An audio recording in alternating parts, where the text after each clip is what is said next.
Hello everybody, 1051 ice baths in a row today. 1051, we're going to do this in the plunge on a Wednesday evening. Busy day, busy day today, so had all kinds of stuff going on. Just now getting to this. Woo! Hope you guys are doing good. You know, I'm in real estate if you followed me very long. There's a lot of talk lately about this proposed 50-year mortgage amortization instead of a 30-year or a 15-year. We've been talking about this actually for a long time. This is the first time that the current administration has talked about actually doing something like that. Of course, there's a lot of opinions on both sides, whether it's good, whether it's bad. There's a lot of things to consider. It's not just as easy as it's terrible, it's going to increase people's debt. You'll pay hundreds of thousands of dollars more over the life of the loan.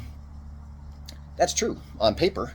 It's also true that the average American lives in their house less than 12 years before they sell it. Very few people actually go all the way to the end of their mortgage and pay all that interest. Some people do.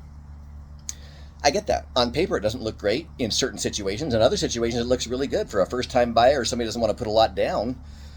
They get in the house, live there 10 years, sell it. Yeah, a lot of the interest is front-loaded, so they pay more, but they saved a lot of money, which they could have invested as well. There's a lot of different scenarios here, guys. There's already 15-year mortgages, so if you're crying about this, like, do you have a 15-year mortgage?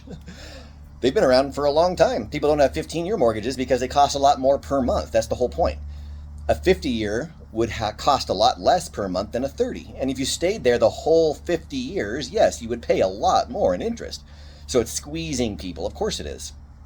But most people don't stay in there that long, guys.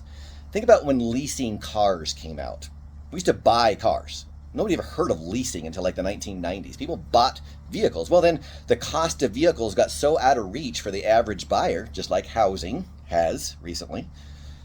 People started leasing cars. So you basically rent a car for 3 years, and you better put less than X amount of miles on it, or you're going to pay a penalty for that. Well, you know, to me, that was just another way to squeeze car buyers. I have leased a car one time in my life myself, and I get it. I'm not a big fan, personally. But I understand there is a situation where it does make sense. And I know people that lease cars and they get a new one every 3 years. They don't over exceed the mileage that they're allowed, and it works really well for them. This could be that case for homeowners as well. Not in every market is this going to work, and not for every kind of a buyer.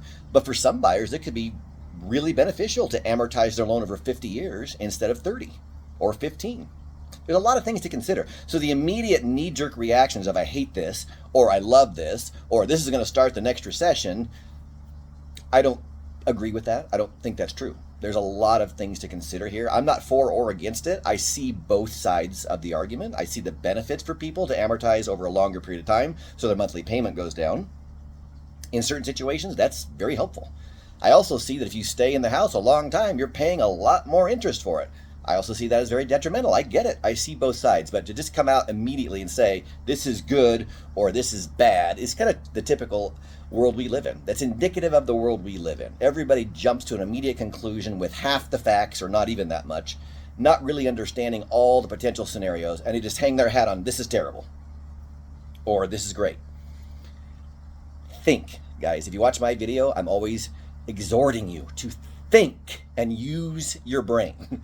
Do some reading, do some research, understand not everybody's exactly like you, so you might need to take into consideration some different scenarios.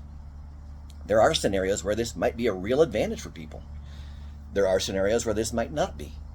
But let's think all this stuff through before we just jump to railing our opinions about how we're right and everybody else is wrong. Food for thought today, guys.